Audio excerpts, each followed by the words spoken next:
Hello everyone, welcome. क्या हाल चाल है आप सबके? Hope you are fine.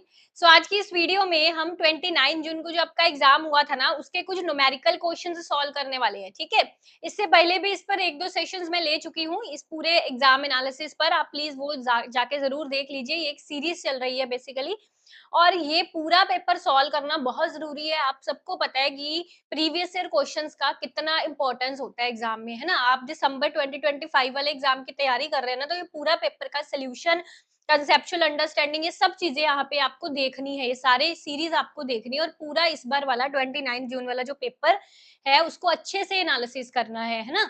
तो इसके एक दो सेशंस आपके ऑलरेडी हो चुके हैं। अगर आप आज पहली बार ये सेशन देख रहे हो तो पहले वाले सेशंस भी आप लोग प्लीज जरूर देख लीजिएगा। ठीक है,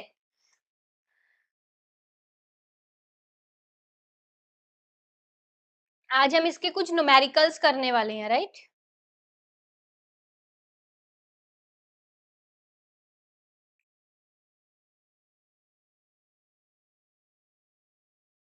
तो सबसे पहले मैं आपको बता दूं कि हमारा दिसंबर 2025 इकोनॉमिक्स वाला बैच लॉन्च हो चुका है, और इसमें आपको दोनों कॉम्बो पेपर और अकेला इकोनॉमिक्स दोनों चीजें अवेलेबल हैं। आप अभी एप्लीकेशन डाउनलोड कर सकते हैं और हमारे इस कोर्स का हिस्सा बन सकते हैं। वीडियो लेक्चर्स के थ्रू यहाँ पे आपके सभी कंसेप्ट क्लियर करे जाते हैं और पूरा श्योर किया जाता है आपके एग्जाम में सक्सेस को। ठीक है जी। तो देखिए ये कुछ अच्छा, इससे पहले लास्ट लेक्चर में मैंने आपको अगर याद हो तो ये नैश इक्विलिब्रियम वाला पूरा क्वेश्चन समझाया था, कैसे करना है पूरा डिटेल में समझाया था अच्छे से, है ना। और आज मैं आपको कुछ 4-5 और न्यूमेरिकल्स करवाऊँगी, जितने भी मैक्सिमम हो पाएँ आज की क्लास में। तो ये देखिए, ये एक न्यूमेरिकल आया था एग्ज़ाम में। उसने क्या है कि रेट ऑफ इन्वेस्टमेंट, ये फंक्शन है, मतलब इन्वेस्टमेंट उसने दे रखा है। कैपिटल स्टॉक जो है वो उसने दिया है K0 इज़ इक्वल टू 25। आपको find the time path of capital stock find करना है। समझिए इस चीज़ को। देखिए, एक चीज जो हम अच्छी तरह से जानते हैं, और एक कैल्डर का मॉडल हम ग्रोथ का पढ़ते हैं, उसमें हम ये डायरेक्टली एक इक्वेशन भी पढ़ते हैं कि जो कैपिटल में चेंज होता है वो इन्वेस्टमेंट होती है, राइट। इसकी मैंने आपको ये एग्जांपल समझाई हुई। जैसे एग्जांपल, आपके पास 20,000 का कैपिटल है, उसमें से आप 10,000 जो है वो इन्वेस्ट कर रहे हैं, तो इन्वेस्टमेंट कितना है? 10,000। ठीक है, तो चेंज इन कैपिटल कितना हुआ? 20 माइनस 10, 10,000। मतलब change in capital is equal to investment. आपकी पूंजी में जो चेंज हुआ है वही इन्वेस्टमेंट है। ठीक है ना। तो चेंज इन कैपिटल का मतलब क्या हुआ? डिफरेंशिएशन हम किसको बोलते हैं? डेरिवेशन हम किसको बोलते हैं? चेंज को डेरिवेशन बोलते हैं। आप ऐसा बोल सकते हैं कि जो इसकी डेरिवेशन है, यानी कि क्या इसकी डेट derivation is equal to IT, है ना। क्योंकि change in capital is IT, that means capital equation जो है उसकी डेरिवेशन टी के रिस्पेक्ट में, के टाइम के रिस्पेक्ट में जो होगी वो आईटी बनेगा। ठीक है, so IT is equal to change in capital. समझ गए? अब you must now the thing कि अगर आईटी जो आई इन्वेस्टमेंट फंक्शन जो है वो चेंज इन कैपिटल है, तो मान लो मुझे कैपिटल फंक्शन निकालना हो इन्वेस्टमेंट फंक्शन से, तो मैं क्या करूँ? इंटीग्रेशन कर देंगे इन्वेस्टमेंट फंक्शन की, ऐसे ही होगा। याद करो, हम जब पढ़ते हैं कि अगर मुझे टोटल रेवेन्यू दिया हुआ है, मार्जिनल रेवेन्यू निकालने के लिए मुझे टोटल रेवेन्यू की डेरिवेशन करनी होती है, राइट। और अगर मुझे मार्जिनल रेवेन्यू दिया हो, मुझे टोटल रेवेन्यू निकालना हो, तो मैं मार्जिनल रेवेन्यू की इंटीग्रेशन करूंगी। ऐसा ही होगा ना, इंटीग्रेशन एंड डिफरेंशिएशन एक दूसरे से उल्टा काम करते हैं। यानी कि अगर मुझे कैपिटल की इक्वेशन निकालनी है, तो इन्वेस्टमेंट की जो मेरी इक्वेशन है उसका मैं इंटीग्रेशन करूंगी ना, तो वो मेरी कैपिटल की इक्वेशन इस तरह से देखो, ये निकल आएगी कैपिटल की। समझ गए? ठीक है। तो अब यहाँ पे क्या आएगा? देखिए, करिए इंटीग्रेशन करिए। इंटीग्रेशन का रूल होता है पावर में 1 प्लस कर देना, यानी कि 1/3 प्लस 3, 4/3 आ जाएगा। 12 टी की पावर 4/3, एंड डिवाइड में भी 4/3 आ जाएगा। एंड इंटीग्रेशन का अगर आपको याद हो, एक और रूल होता है प्लस सी लगाना, है ना। तो यहाँ पे आ जाएगा 12 मल्टीप्लाई बाय 3/4, टी की पावर 4/3 प्लस सी, 4 3 का 12 आ गया, 9t 4/3 प्लस सी। अब इससे इतना तो कंफर्म हो रहा है कि आंसर आपका जो है वो सेकंड है ना।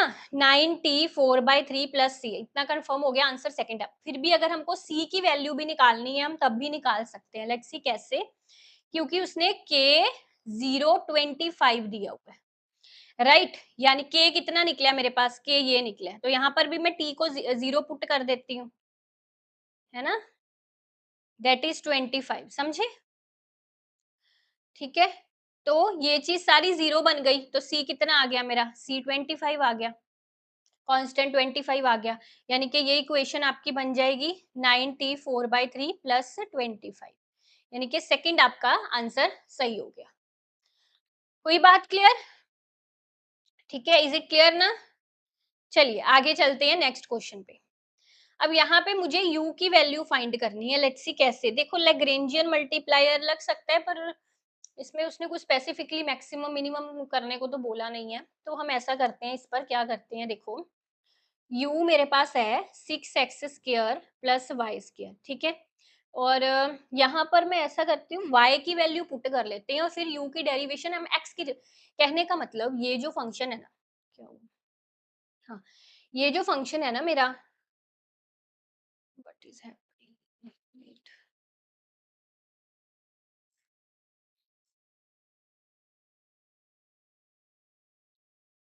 हाँ, ये जो फंक्शन है ना, ये टू वेरिएबल फंक्शन है, राइट, टू वेरिएबल, अब टू वेरिएबल फंक्शन को सॉल्व करने के लिए चलो हम लैग्रेंजियन लगाते हैं, थ्री वेरिएबल के लिए भी, टू के लिए भी लगा लेते हैं, पर इसको हम वन वेरिएबल फंक्शन बना के इजिली निकाल सकते हैं। देखो अगर मेरे पास 4x माइनस वाई 1 है, तो अगर यहाँ से मैं y की वैल्यू निकाल लूं, ये आ गई मेरी y की वैल्यू, और y की वैल्यू यहाँ पे पुट कर दूं जो कि x की टर्म्स में है, तो मेरा ये वन वेरिएबल फंक्शन बन जाएगा। फिर वन वेरिएबल फंक्शन को निकालना तो काफी इजी है, let's see, u is equal to 6x² plus Y 4x minus Y, इसका स्क्वायर आ गया, इसका स्क्वायर आ गया, राइट। अब ये क्या बन गया, 6x² plus 16x² plus 1 minus, formula क्या होता है, a माइनस बी, ये फार्मूला मैंने लगाया है, a² plus b² minus 2ab, right. तो 2ab यानी कि 4 2 का 8, 8x आ जाएगा, ये आ जाएगा। अब यहाँ पे 22x² माइनस 8x प्लस 1, ये देखो अब ये वन वेरिएबल फंक्शन बन गया। अब इसको सॉल्व करना इजी है, कैसे करेंगे इसको सॉल्व, लेट्स सी, इसका फर्स्ट डेरिवेशन करके उसको 0 के इक्वल पुट कर देंगे, है ना, कितना आ गया, 44x minus 8 is equal to 0, 44x is equal to 8, x आ गया मेरा 8 ओवर 44, यानी कि 2 4 का 8, 2 2 का 4, 2 2 का 4, 2 2 का 4, ये देखिए 2/11 आ गया मेरा x। अब मुझे u की वैल्यू निकालनी है, तो मुझे फिर y भी निकालना पड़ेगा, है ना, या अगर y नहीं भी निकालना तो सिंपली हम क्या कर सकते हैं, एक चीज और कर सकते हैं, if you don't want y find करना है तो सिंपली यहाँ पे ऐसे पुट कर दो, y फाइंड यहाँ से करके, अदरवाइज ये जो u की इक्वेशन है यहाँ पे आप सिंपली x की वैल्यू पुट कर सकते हैं, ठीक है, जो मैंने निकाली है अभी, ठीक है, 22 2 ओवर 11 का स्क्वायर माइनस 8 2/11 प्लस 1, ऐसे भी कर सकते हैं, ठीक है, तो ये कितना आ जाएगा,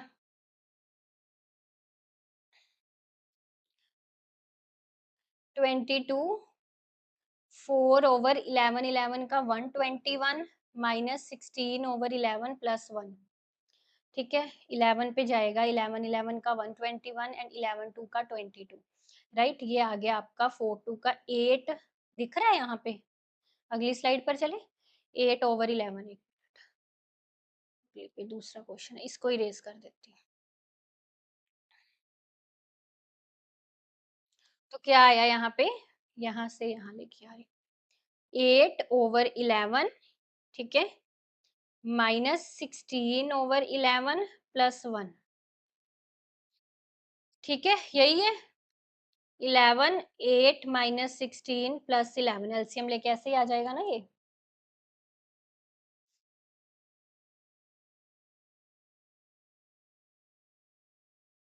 ठीक है, तो यहाँ पे माइनस 8 प्लस 11 ओवर 11, और ये आ गया 3 over 11, so 3 over 11 is your answer.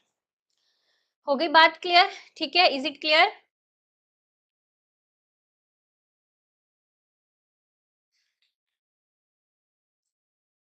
अगला क्वेश्चन देखिए, a candidate is selected for interview for 3 post, 3 post के लिए कैंडिडेट सिलेक्ट हुआ है, इंटरव्यू फॉर 3 पोस्ट। हाँ, पहली पोस्ट जो है उसमें 3 कैंडिडेट्स हैं, सेकंड के लिए 4 कैंडिडेट्स हैं और थर्ड के लिए 2 कैंडिडेट्स हैं।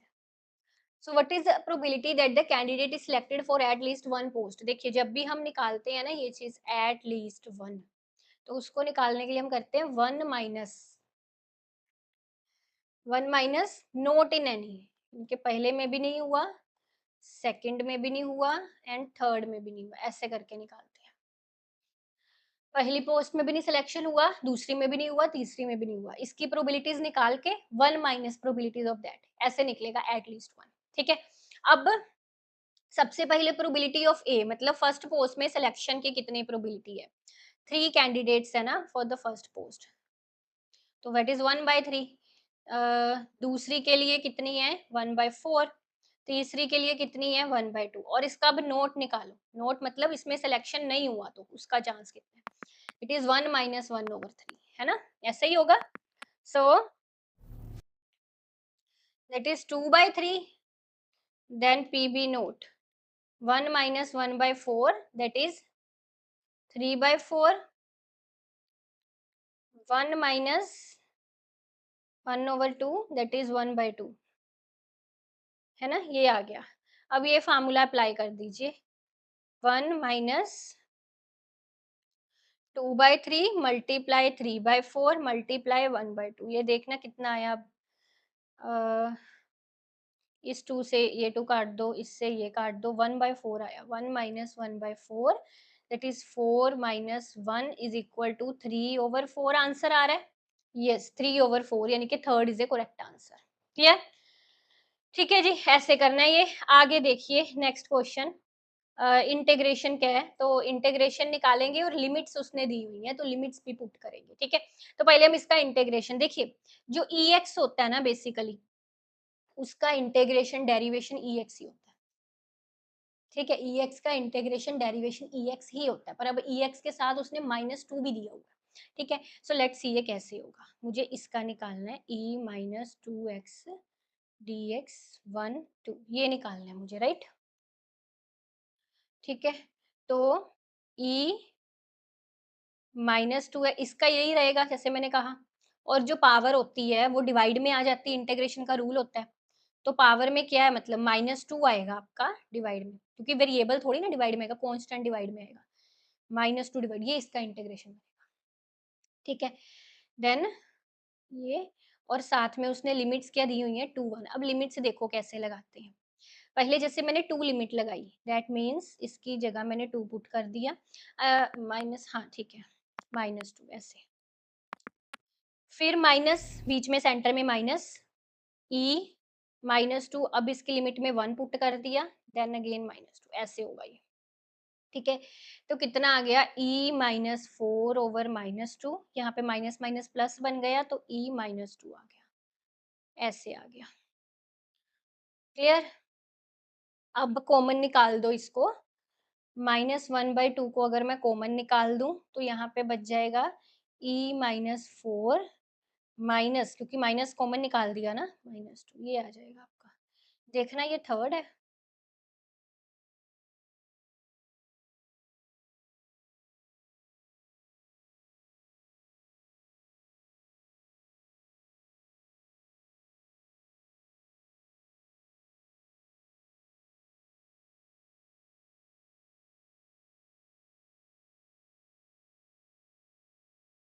अच्छा, उसने उल्टा लिखा हुआ है ना, ठीक है, ऐसे कर लो इसको, बात वही है, हाथ आगे कान आगे से पकड़ लो, पीछे से पकड़ लो, मतलब उसने -4 बाद में लिख दिया, मैंने पहले लिख दिया बस ये। जैसे ये है ना, आप इसको सिंपली 1/2 कॉमन निकाल लो, ठीक है, और E-2 को पहले ले आओ, E-2 और E-4 को बाद में ले जाओ, क्योंकि इसके पास साथ माइनस है, तो ये आ जाएगा। थर्ड आंसर आ गया, 1/2 E-2 माइनस E-4, एक्सपोनेंशियल -4। ठीक है जी, इज इट क्लियर? चलो आगे देखिए नेक्स्ट क्वेश्चन, लास्ट न्यूमेरिकल करते हैं, बाकी फिर अगले सेशन में करेंगे। ये क्वेश्चन तो मैंने आपको करवाया था, अगर आपको याद हो, जो मेमोरी बेस्ड क्वेश्चंस भेजे थे ना स्टूडेंट्स ने, उन्होंने उसमें ये वाला क्वेश्चन भी भेजा था और मैंने ये आपको पूरा सॉल्व करवाया था क्वेश्चन मेमोरी बेस्ड में, और इसका आंसर ये निकला था तब भी, मुझे याद है 64 आंसर आया था इसका तब भी। दोबारा से कर लेते हैं एक बार, ठीक है। सो लेट्स सी, इसमें अब उसने पूछा क्या है, estimate the likely sales for the proposed advertisement of ₹10 crore of rupees, यानी कि उसमें एडवर्टाइजमेंट यानी कि वाई दिया हुआ है और सेल्स यानी कि एक्स पता करने को कहा है। तो जब एक्स पता करने को कहा है तो ये इक्वेशन अपनी बेसिकली होती है ना, जिसमें हम लिखते हैं X in terms of Y. अब उस इसमें उसने मीन स्टैंडर्ड डेविएशन दिया है, तो इसके सेंस में अगर मैं देखूं तो ये इक्वेशन ऐसे बनेगी, X minus Y bar is equal to B X Y, Y minus Y bar, ऐसे, है ना। तो अब बी एक्स वाई कैसे निकालेंगे, बी एक्स वाई निकालेंगे correlation multiply standard deviation X over standard deviation Y. Correlation उसने 0.9 दी है और ये x है ना मेरे पास और ये y है मेरे पास, तो स्टैंडर्ड डेविएशन x का कितना है 10 है और y का कितना है 1.5 है ना। तो ये ऊपर भी एक रकम के बाद पॉइंट हो, अगर नीचे भी एक रकम के बाद पॉइंट हो तो वो कट जाता है आपस में, यहाँ पे बच जाएगा मेरे पास 90/15, राइट।